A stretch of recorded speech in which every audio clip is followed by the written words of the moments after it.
ഞാൻ doctor Lubna Abdul Azeez, consultant physician, Life Care Hospital Edavannappara. ഇന്ന് ഞാൻ സംസാരിക്കുന്നത് അഡൾട്ട് വാക്സിനേഷനെ കുറിച്ചാണ്, അതായത് മുതിർന്നവരിലെ പ്രതിരോധ കുത്തിവയ്പ്പുകളെക്കുറിച്ച്. കുഞ്ഞുങ്ങളിൽ മാത്രമല്ല മുതിർന്നവരിലും അസുഖങ്ങൾ വരാതിരിക്കാൻ വേണ്ടി പ്രതിരോധ കുത്തിവയ്പ്പുകൾ എടുക്കാൻ സാധിക്കും. മുതിർന്നവരിൽ പ്രതിരോധ കുത്തിവയ്പ്പുകൾ എടുക്കേണ്ടതിൻ്റെ ആവശ്യകത അല്ലെങ്കിൽ അതിൻ്റെ ഗുണങ്ങൾ എന്തൊക്കെയാണ്? ഒന്നാമത്തേത്, അസുഖങ്ങൾ വരാതെ സംരക്ഷിക്കും. രണ്ടാമത്തത്, അസുഖം വന്നാൽ തന്നെ അതിൻ്റെ തീവ്രത കുറയ്ക്കാൻ സാധിക്കും. അതായത് ഹോസ്പിറ്റൽ അഡ്മിഷൻ, ICU അഡ്മിഷൻ എന്നിവ കുറയ്ക്കാൻ ഒരു പരിധിവരെ സഹായിക്കും. മൂന്നാമത്തത്, ക്രോണിക് അസുഖങ്ങളുള്ള, അതായത് chronic heart failure, chronic lung diseases, bronchial asthma, COPD, diabetes മുതലായ രോഗമുള്ളവർക്ക് ഇത്തരം വാക്സിനേഷൻ എടുക്കുന്നതിലൂടെ അസുഖങ്ങൾ വരാതിരിക്കുകയും അതുമൂലം കോംപ്ലിക്കേഷൻസ് ഒഴിവാക്കാനും സാധിക്കും. എല്ലാവർക്കും പരിചയമുള്ള വാക്സിനാണ് TT. കുഞ്ഞുങ്ങളിൽ അവസാനമായിട്ട് 16 വയസ്സിലാണ് നമ്മൾ കുഞ്ഞുങ്ങൾക്ക് TT വാക്സിൻ്റെ ബൂസ്റ്റർ ഡോസ് കൊടുക്കുന്നത്. അതിനുശേഷം ഓരോ 10 വർഷത്തിലും TTയുടെ ബൂസ്റ്റർ ഡോസ് എടുക്കാവുന്നതാണ്. ഇത് കൂടാതെ നമുക്ക് കൈകളിലോ കാലുകളിലോ ശരീരത്തിലെ ഏത് ഭാഗങ്ങളിലും നല്ല ആഴത്തിലുള്ള മുറിവുകൾ വരികയാണെങ്കിലോ അതുപോലെ തന്നെ പെറ്റ്സ് അല്ലെങ്കിൽ മറ്റ് മൃഗങ്ങളുടെ കടി ഏൽക്കുകയാണെങ്കിലോ നമുക്ക് TTയുടെ ഒരു ഡോസ് എടുക്കാവുന്നതാണ്. ഇതല്ലാതെ നമ്മൾ പ്രഗ്നൻസിയിൽ 2 ഡോസ് TT വാക്സിൻ റെക്കമെൻഡ് ചെയ്തിട്ടുണ്ട്. അത് അമ്മയ്ക്കും കുഞ്ഞിനും ടെറ്റനസ് അണുബാധ വരാതിരിക്കാൻ വേണ്ടിയിട്ടാണ്. അതല്ലാതെ TDAP വാക്സിൻ എന്നൊരു വാക്സിൻ കൂടെ അവൈലബിൾ ആണ്. അതിൽ ടെറ്റനസ്, ഡിഫ്തീരിയ, പെർട്ടൂസിസ് എന്നീ 3 രോഗങ്ങളെ പ്രിവെൻറ്റ് ചെയ്യാൻ സാധിക്കും. രണ്ടാമത്തെ വാക്സിൻ ഹെപ്പറ്റൈറ്റിസ് A, അതായത് ഹെപ്പറ്റൈറ്റിസ് A വൈറസിനെതിരെയുള്ള വാക്സിനാണിത്. കഴിഞ്ഞ കുറച്ച് കാലങ്ങളായിട്ട് നമ്മുടെ കേരളത്തിൽ ഹെപ്പറ്റൈറ്റിസ് A തരത്തിലുള്ള മഞ്ഞപ്പിത്തം കൂടി വരുന്നൊരു സാഹചര്യം നമ്മൾ ശ്രദ്ധിക്കുകയുണ്ടായി. അതുപോലെ തന്നെ അതുമൂലം ചില ആളുകൾക്കെങ്കിലും ലിവർ ട്രാൻസ്പ്ലാന്റേഷൻ വരെ വേണ്ടി വരുന്നൊരു സാഹചര്യം കൂടെ ഉണ്ടായിട്ടുണ്ട്. അതുകൊണ്ട് തന്നെ ഹെപ്പറ്റൈറ്റിസ് Aയുടെ വാക്സിനേഷൻ എടുക്കേണ്ട ആവശ്യകത ഏറി വരികയാണ്. ഹെപ്പറ്റൈറ്റിസ് Aക്ക് 2 തരത്തിലുള്ള വാക്സിൻ അവൈലബിൾ ആണ്. ഒന്ന് കിൽഡ് വാക്സിൻ, അതിന് 2 ഡോസുകളാണ് നമ്മൾ റെക്കമെൻഡ് ചെയ്തിരിക്കുന്നത്. അതുപോലെ ലൈവ് വാക്സിന് സിംഗിൾ ഡോസ് മതിയാകും. മൂന്നാമതായിട്ട് hepatitis B vaccine. Hepatitis B വൈറസിനെതിരെയുള്ള വാക്സിനാണിത്. ഇതുവരെ ഹെപ്പറ്റൈറ്റിസ് B വാക്സിനേഷൻ എടുക്കാത്തവർക്ക് എടുക്കാവുന്നതാണ്. 3 ഡോസ് വാക്സിനാണ് ഇതിനുള്ളത്. ഇന്ന് ഒരു വാക്സിൻ എടുത്താൽ അടുത്ത 1 മാസം കഴിഞ്ഞിട്ട് ഒരു ഡോസ്, 6 മാസം കഴിഞ്ഞിട്ട് 3ാമത്തെ ഡോസ്, ഇങ്ങനെയാണ് ഇതിൻ്റെത് വരിക.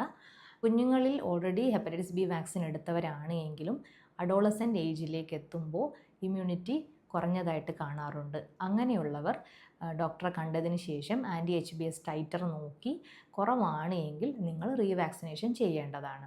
ഹെപ്പറ്റൈറ്റിസ് B മൂലമുണ്ടാകുന്ന സിറോസിസ്, അതുപോലെ ഹെപ്പറ്റോസെല്ലുലാർ കാർസിനോമ എന്നീ രോഗങ്ങളെ പ്രിവെൻറ്റ് ചെയ്യാൻ ഹെപ്പറ്റൈറ്റിസ് B വാക്സിൻ സഹായിക്കും.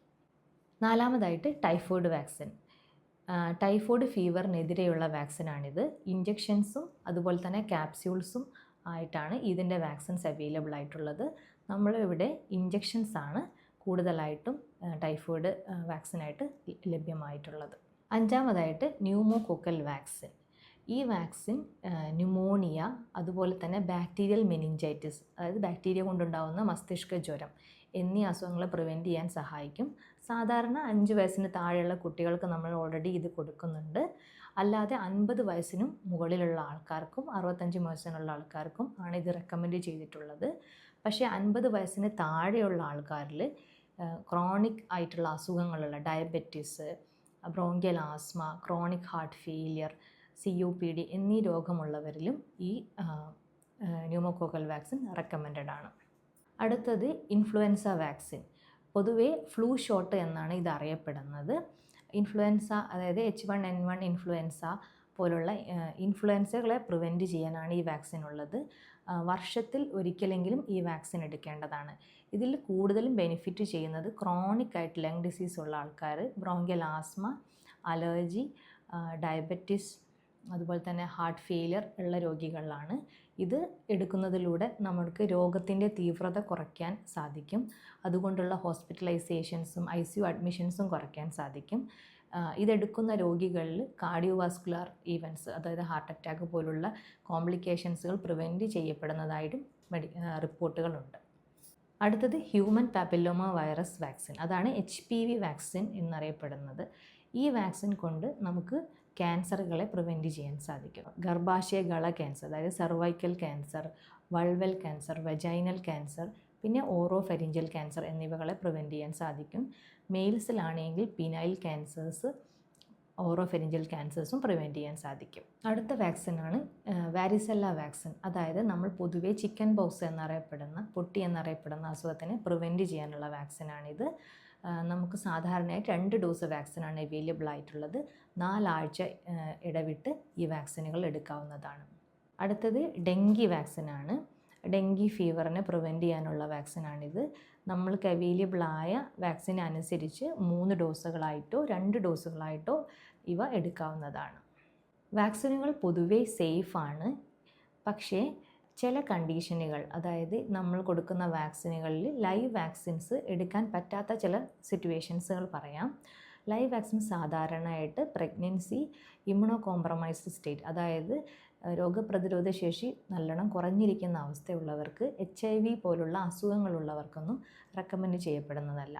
അതുകൊണ്ട് തന്നെ നിങ്ങളൊരു വാക്സിൻ എടുക്കുന്നതിന് മുൻപേ നിങ്ങളുടെ ഫിസിഷ്യനെ കണ്ടതിന് ശേഷം കൃത്യമായിട്ട് വിലയിരുത്തി നിങ്ങളുടെ കോമോർബിഡിറ്റീസും നിങ്ങളുടെ ഹെൽത്ത് കണ്ടീഷനും നോക്കിയതിന് ശേഷം വാക്സിനുകൾ സ്വീകരിക്കുക.